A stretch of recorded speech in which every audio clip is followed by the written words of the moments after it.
Hello, everyone. I'm just going to take a minute or two to kind of arrive.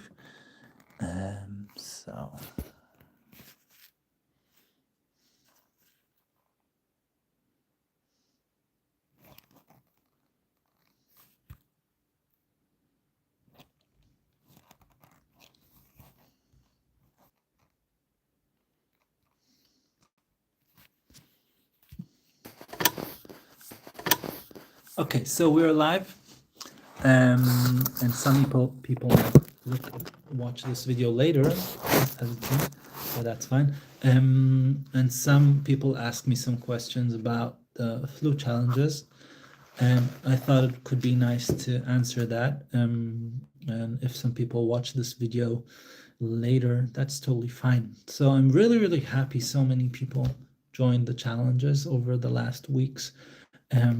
That's been really impressive and fun to see so many people doing these challenges, enjoying them, asking questions. So some things came up, which I thought could be good to kind of address in this format. So just my idea on how to do it. Basically, it's a tool for self-learning, so anyone can do whatever he or she wants with these challenges, and it's totally up to you how you use them. The material is there. My advice is to try and be very consistent. That's the main thing, and try to go through each day with practicing. And if you feel stuck with certain things, it's up to you if you decide to repeat a day or continue and just let it go. It kind of depends on the situation. So if, for example, there's something which is just technically not something that you can do at this point, for example, if I'll grab my flute for a sec.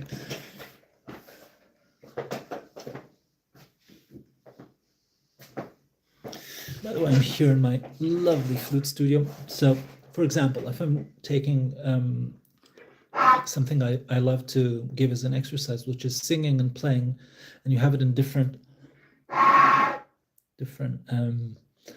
challenges. So you have, for example, in the scale challenge, let's say it's a day where you need to play G major and you're supposed to sing and play something like that. That could be kind of hairy for some people who haven't sung and played before.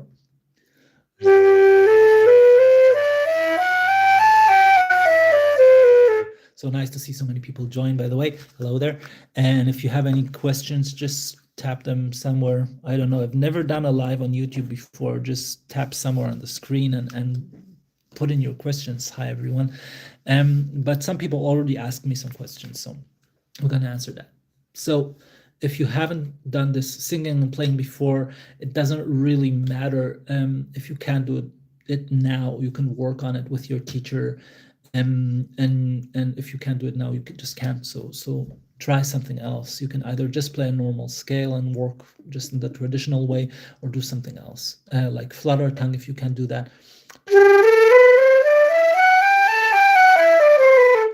This very specific one of singing and playing, or flutter, is very effective because it creates a certain tension and a certain kind of resistance in our playing, which is very, very effective. And then it helps us to open up our throat. So any idea you can come up with could be helpful and effective. So try that. That's just one thing.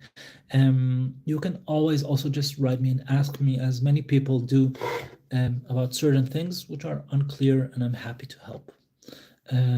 So that's one thing. Right now we have a few challenges there. We have the Attune challenge, which is for beginner players, intermediate and advanced players. So 3 different challenges, and every challenge is 7 days long. And in that challenge, you are supposed to play a new etude every day. So you have kind of a challenge just to learn that etude, and then it's an extra challenge if you record it and you can upload it to a Facebook group, which we have. This is kind of an extra thing. But you can also just do it for yourself, which is awesome and great. So try it. etudes are great fun. You have the back in shape. So if you are after a long break and you're coming back and you need to refresh your playing, that's a really fun challenge. I think lots of people took it. And I'm trying to give as many weird ideas I give my students in this challenge to try out. In my teaching, basically, I love to work with the body and to work with different methods. Maybe I'll demonstrate one or two here. So perhaps if you've seen that in the challenge and you didn't know what to do, this is going to help you out. So one is the toothpick. I've had the pleasure to take master classes with Felix Rengli, who is an amazing flutist and teacher. I still don't have toothpicks. I don't know. I think someone threw all my toothpicks away. My partner doesn't like toothpicks, so I think he threw them all out one dark night. Anyway, I'm gonna take a piece of sticker. You can use something similar to that and just stick them in your mouth like that. I'll show. Let me demonstrate. This is kind of crafty, but not too difficult. Just like that. Okay? And you put this on both sides of your mouth. Like this. This is pretty much gonna do the trick. Here and here. You can't go wrong. Just don't bite into it. Don't shove it into your mouth. Make sure it's just a tiny bit here. And what it does, it creates awareness in your mouth to what your lips are doing when you play. So playing long notes with this is super, super healthy because you will immediately notice if you're tensing your lips too much. And you can also learn from that where your middle is and how to focus. Now, where you put the toothpicks is totally up to you.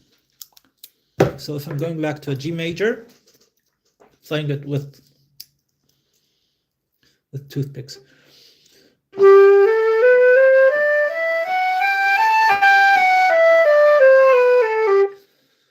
And then comparing it would be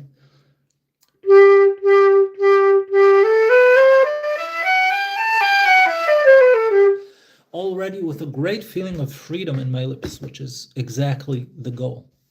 Now, another thing that I can show you, I think I can show you, is if you put a tape on your mouthpiece. I'll do it first and then I'll show you. This is something I saw in a great book called The Magical Flute. It's by Brännström. She is a Finnish flute pedagogic. And she wrote this fantastic book, which not a lot of people are aware of. It's really, really, really good. I highly recommend trying it out. Now, this is right at the beginning of the book, this idea. So here it goes. You use small pieces of tape and you make your mouth, you make your blowhole a little bit smaller, just a tiny bit smaller. And it is totally a nightmare to play with that at the beginning. It's really hard to just get a sound, but then you realize how much you need to focus.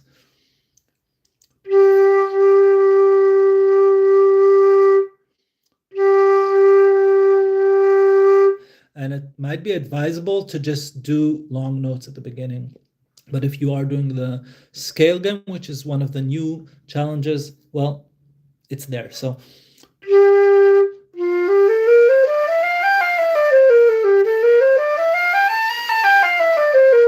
and so on. I love saying so on, I noticed. Anyway, then you take it off and you clean your flute a little bit and you try to keep that benefit of focusing your lips.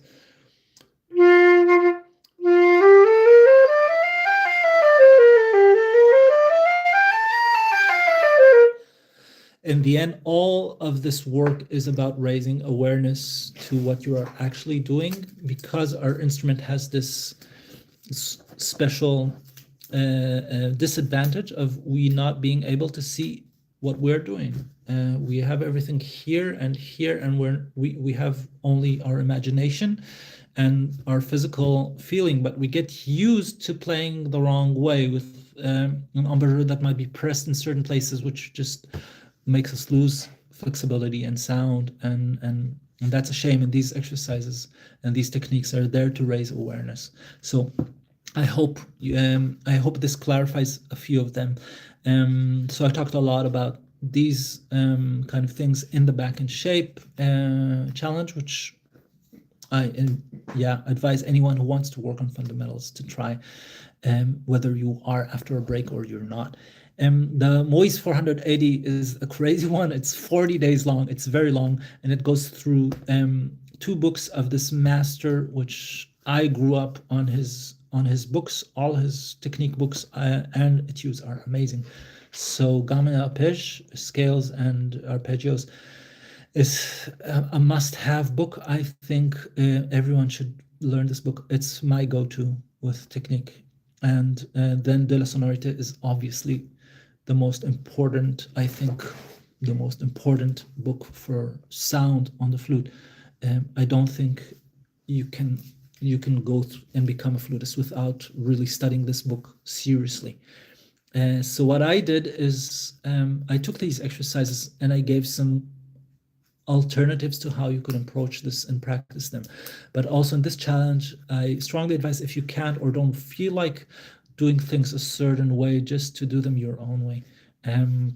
Now, the new challenges we have are the Prima Donna challenge, which is taking all these beautiful arias from the bel canto tradition, the Italian opera, the romantic opera, Puccini, a lot of Puccini, a lot of Verdi, a lot of some Donizetti, and we will play them every day. But this is, by the way, also something that Moise has in a book, Tone Development Through.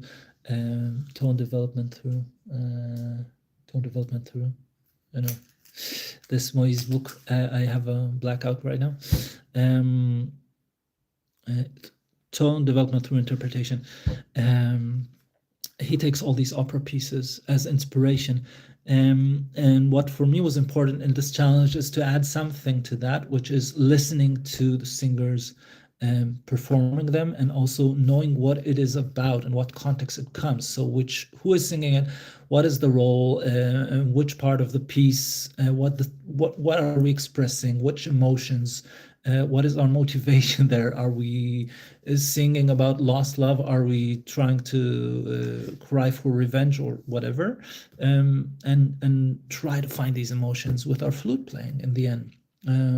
This is also something that the late Peter Lucas Graf, who sadly passed away this Christmas, talked a lot about, this connection to text, to words. And this is such an amazing opportunity to take the text of the arias, and even though it's Italian and I can't speak Italian, and maybe some of you can, maybe can't, but with some help of imagination and translation, to come there to this kind of power of the text, of the words, and not only sing the melody. So when we say sing the flute, it also has to do with what are we singing? What is the text saying? What emotions are we carrying and trying to bring further? I think this is a really great thing to apply also when we play Schubert and Undine and Prokofiev, whether we have a text written down or we just imagine a certain emotion and intention in our playing. This could be super developing to our playing and super important to our playing. So this is about the prima donna, but it's actually something that we can apply to any kind of music we play later, whether it be very romantic or later 20th century repertoire. So this was one challenge. We talked a little bit about the scale challenge, which is, I think, very fun. Lots of people joined. I hope you are enjoying it. And the last one, which is also kind of hitting very well, is the audition challenge. And that's a challenge for anyone who is standing in front of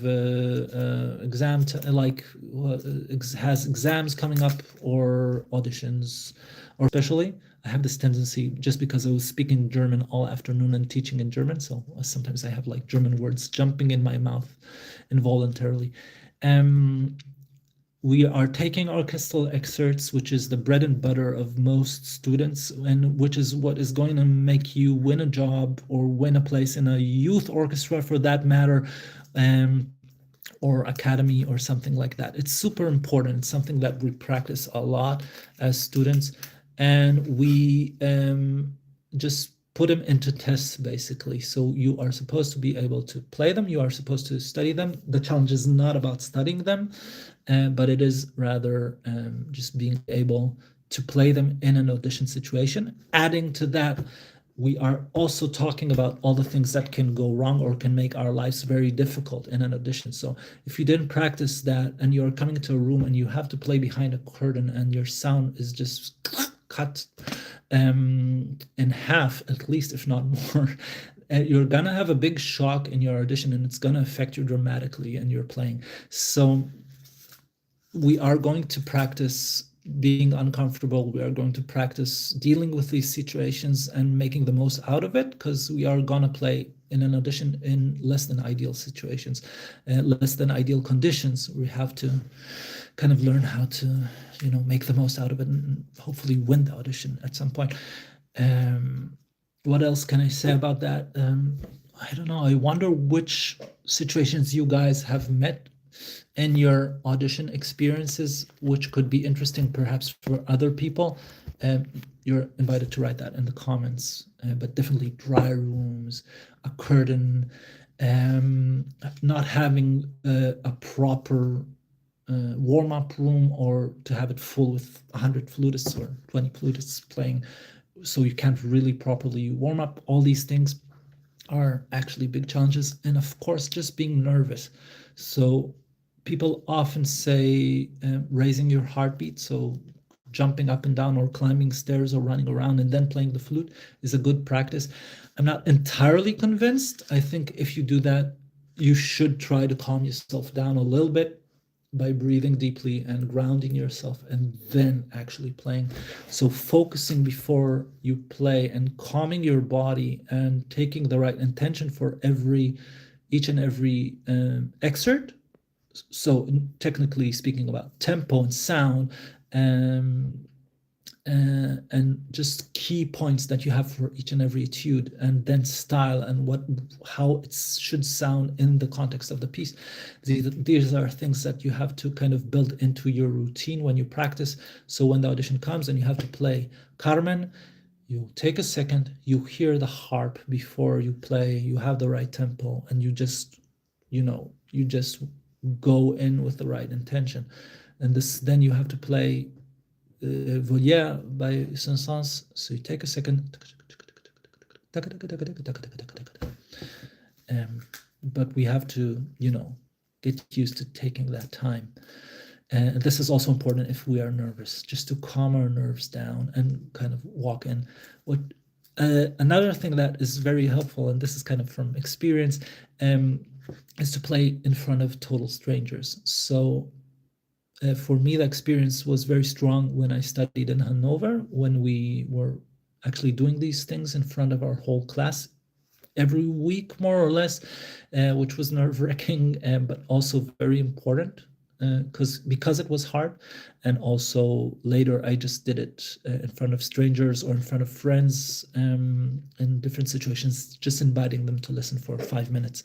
It will definitely help you in an audition situation. So a few more questions about the challenges and what's going on there. So I talked a lot about the inspiration I had from Moïse, Peter Lucas Graf. I would add to that Donna Farhi with the breathing book, which I talk a lot about in one of the challenges, and probably also Michel Debos in his book. I'm kind of a flute nerd, so I read all the possible books. Last but not least, I did start Facebook groups for the first challenges for what we call the fall edition. So the Moïse challenge, the Back in Shape, and the Etude challenges have Facebook groups. Most people did it for themselves and didn't join the groups. So for that reason, I did not do Facebook groups for these current challenges, what I call the winter edition. if you are interested in that for the future, please just let me know. Perhaps I'll create a group for just all the challenges where people can ask questions, because a lot of people write me in private. So just to close up, I'll talk about the future of the challenges. I'm planning on a very nice spring edition of the challenges, and I have already finished 2 of the challenges, which is an articulation challenge and a vibrato challenge. I have a Mozart challenge kind of half ready, and an Irish music challenge, and some other ideas which I still need time to think about. But I'd love to hear from you guys if you took part in the challenges. First of all, if anything didn't work out technically, also with the emails or anything else wasn't clear enough, or you felt wasn't done well enough or cleared, or whatever comments you have, I'd love to hear from you. That's super important, especially because it seems to, be working very well for a lot of people, and a lot of people like these challenges. So please, please, please, I'd really appreciate it if you took a minute and wrote me your feedback. But also, if it's a positive feedback, and if you don't mind if I use that to make more people aware of the challenges, that would be lovely and nice and just great to hear, because I'm putting in a lot of time in these challenges. And there's also a Patreon where you can support it. You can see it on my website, avnerguiderflute.com. And there's a link to the Patreon and the challenges page. So the challenges are free, but if you feel like supporting this work, I'd really appreciate it. So far, let's see if there are any comments I missed. No, there are no comments. So I just say thank you for anyone who was here. Thank you so much. Have a lovely evening. Enjoy the challenges, and let's be in touch. Bye bye.